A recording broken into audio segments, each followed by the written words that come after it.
Привет! Добро пожаловать!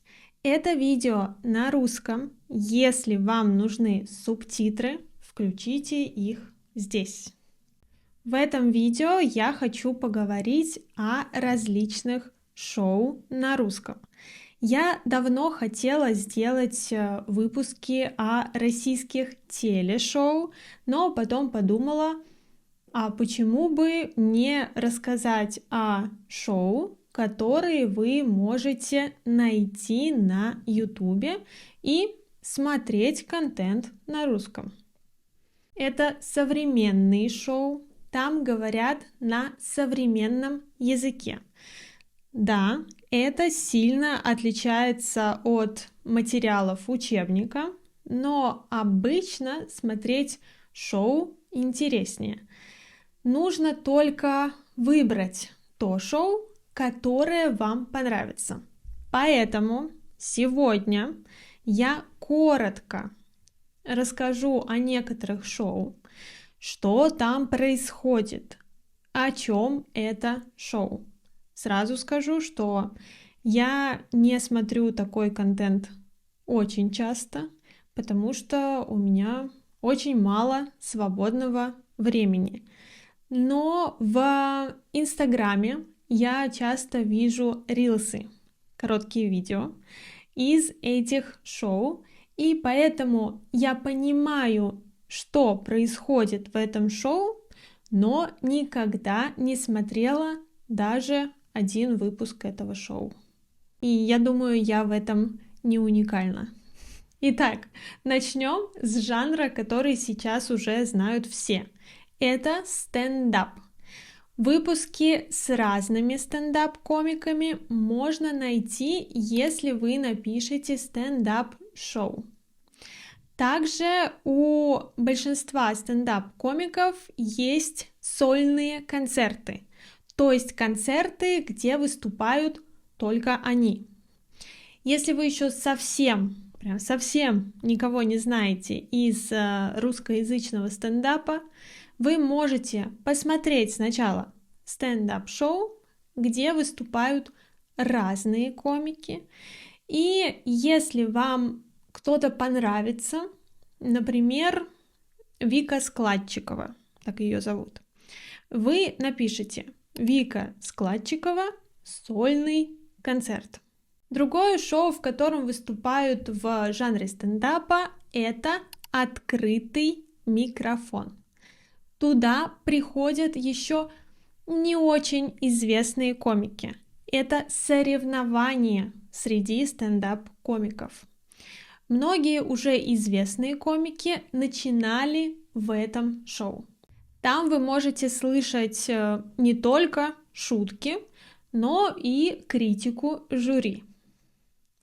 И последнее шоу в этом жанре – это женский стендап. Как вы понимаете, там выступают только девушки. Посмотрите, вы не пожалеете.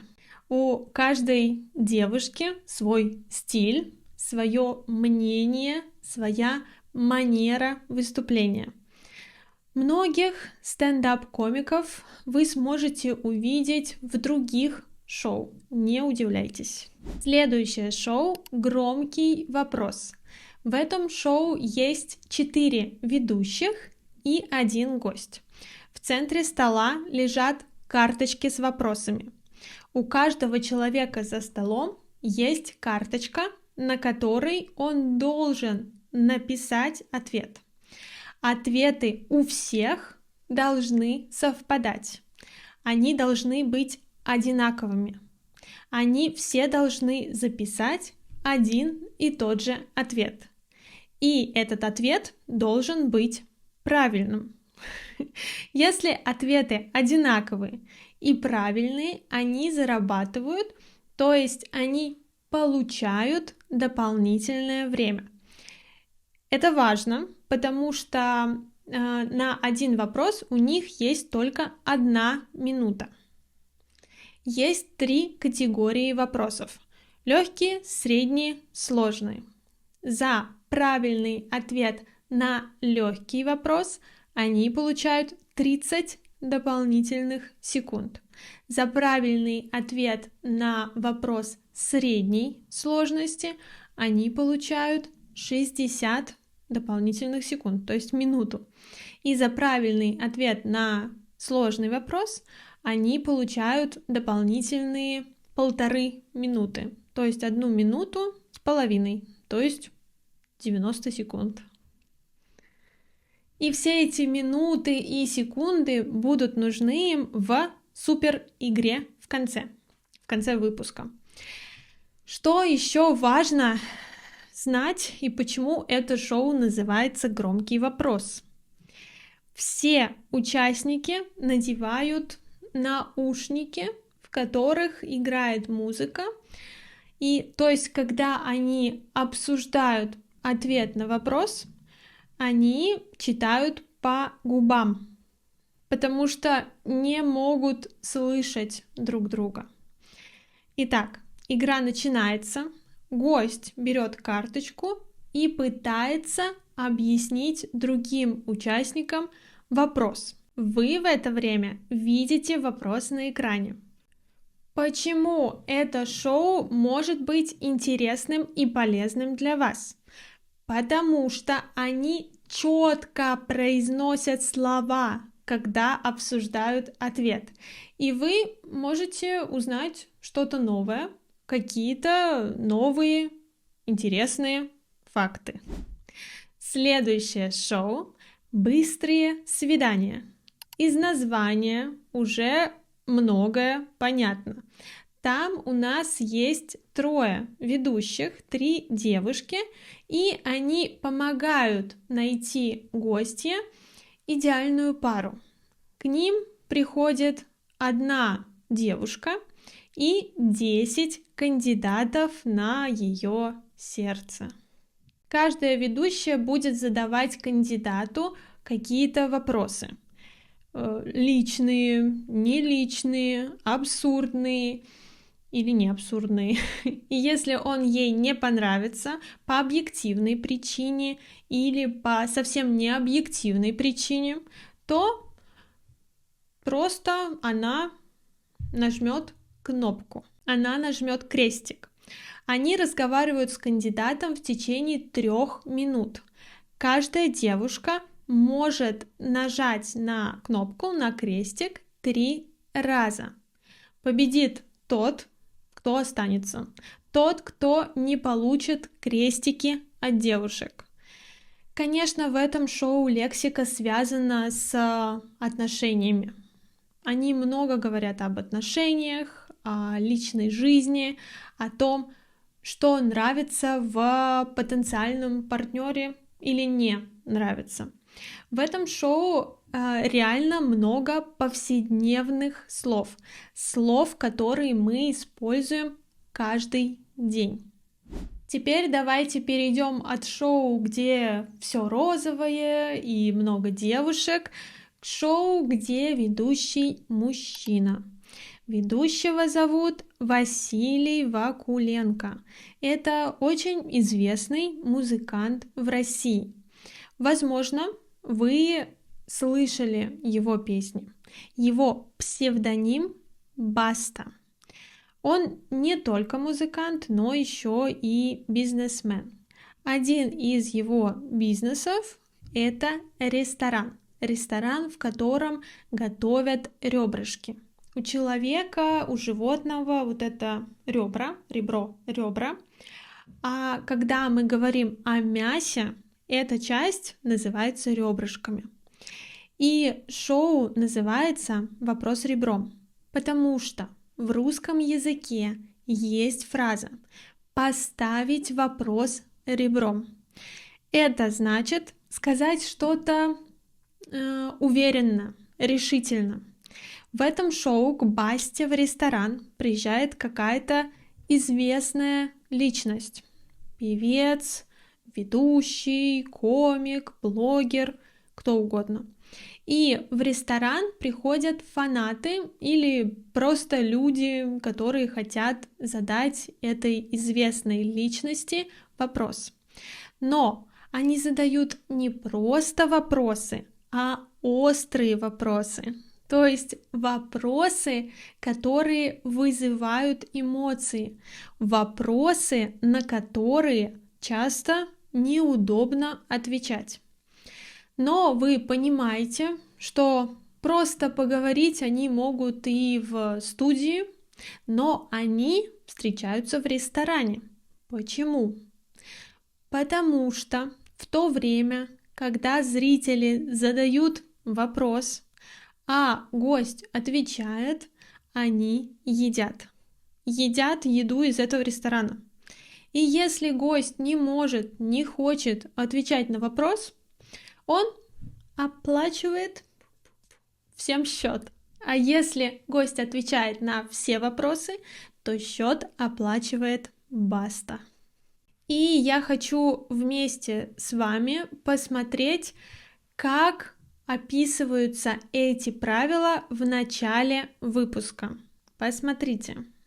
Хейтеры, фанаты и другие ноунеймы. Вы знаете все эти слова. Хейтер, ноунейм, все из английского. Пришли в ресторан Frank by Basta. Это название ресторана, чтобы задать острые вопросы. И дальше имя гостя. Кому? Вы теперь знаете, что такое острый вопрос. Если он сольется, то оплатит всем счет.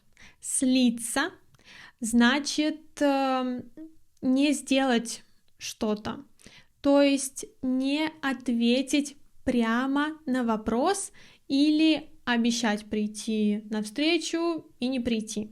Это слиться. Следующая строчка. А если ответить честно, поляну накроет Баста. Вообще, поляна — это открытое место, где растет трава. Но накрыть поляну значит подготовить стол с едой и напитками. Ну или оплатить такой стол. Как вы понимаете, будет интереснее смотреть такое шоу, когда вы знаете героя. Но даже если нет, вы можете услышать много новых фраз о том, как отвечать на вопрос, который тебе не нравится. Следующее шоу «Контакты». В этом шоу один ведущий, Антон, и один гость. Гость отдает свой телефон со списком контактов ведущему, Антону. То есть телефон гостя в руках ведущего. Ведущий задает гостю вопрос. Неважно, если гость знает ответ на вопрос или нет, потому что отвечать на этот вопрос будет кто-то другой. Ведущий будет листать список контактов, и вместе они будут выбирать, кому позвонить. То есть задача выбрать такого человека, который знает ответ на этот вопрос. Он должен ответить на вопрос за 60 секунд. Если отвечает правильно, отлично. Если нет, то гость теряет 10 секунд на ответ на следующий звонок и звонит другому контакту, чтобы еще раз задать этот вопрос. Опять же, это хорошая возможность узнать новые факты и послушать обычную речь людей по телефону. Переходим к следующему шоу. Женский форум. Здесь у нас есть 4 девушки. Они все из комедийной сферы. То есть они умеют хорошо импровизировать, придумывать шутки здесь и сейчас. Девушки читают вопросы или истории с женского форума, с реального женского форума. Они все вместе обсуждают это, много шутят, делятся своим опытом, и все вместе придумывают ответ. Также к девушкам в студию приходит гость. тоже обычно человек, знакомый с юмором. Поэтому в этом шоу у нас много юмора, лексика по разным жизненным ситуациям. Но они говорят очень быстро, потому что это импровизация, эмоции. Следующее шоу Воли. Это типичное шоу, которое есть во всех, я думаю, странах. Есть ведущий Павел Воля. Воля — это фамилия, поэтому название шоу Воля. У него есть соведущий, и к ним в гости приходят разные знаменитости и рассказывают о своей жизни, проектах. Ведущие тоже много шутят, потому что они комики. Ничего необычного, но хорошая возможность послушать речь разных людей из разных сфер. Следующее шоу «Что у вас случилось?» Это терапевтически юмористическое шоу. Почему оно так называется? В этом шоу 3 ведущих и зал со зрителями. Люди из зала хотят поделиться своими проблемами. Они поднимают руку и делятся своей проблемой с ведущими и с залом. В целом ведущие также импровизируют и шутят над проблемой. Но не зря говорят, что смех — лучшее лекарство. Конечно, рассказать о своей проблеме комикам и послушать шутки на этот счет не так эффективно, как работать с психологом, например. Но многим это шоу помогает, так как они слышат, что у всех вокруг есть проблемы. Для вас это отличная возможность послушать о реальных проблемах реальных людей. И последнее шоу, о котором хочу рассказать, это шоу подойдет не всем. Шоу называется «Натальная карта». За столом сидят 2 ведущих. Олеся, которая верит в астрологию и разбирается в астрологии, и Дима, который не верит в астрологию совсем. К ним в студию приходит гость.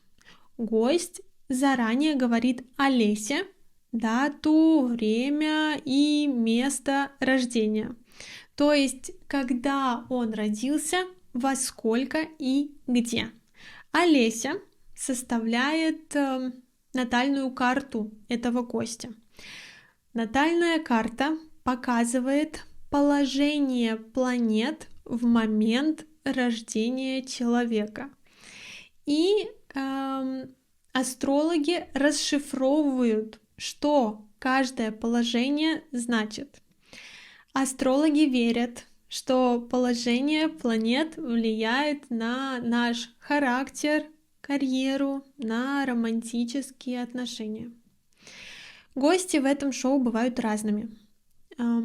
Кто-то верит в астрологию, а кто-то нет. Олеся рассказывает о госте, рассказывает о том, что она увидела в натальной карте, и в конце каждой категории гость дает шар Олесе, если она сказала правду, или Диме, если информация Олеси была не про гостя, неправдой. Во время шоу Олеся пытается убедить гостя, что астрология — это серьезная вещь. А Дима, наоборот, говорит, что астрология — это ерунда, и все зависит только от человека. В этом шоу они также очень много шутят, там тоже много обычного разговорного языка, но также там много астрологических терминов, но их часто объясняют. Это все на сегодня. Я надеюсь, что это видео было полезным для вас. Напишите в комментариях, если вы хотите вторую часть видео о шоу, которые можно посмотреть на YouTube. Потому что есть еще очень много разных шоу. Слушайте наш подкаст на русском, русский блин, или смотрите мои видео на медленном русском. Поставьте лайк этому видео, это очень важно для меня, и увидимся в следующем видео. Пока-пока.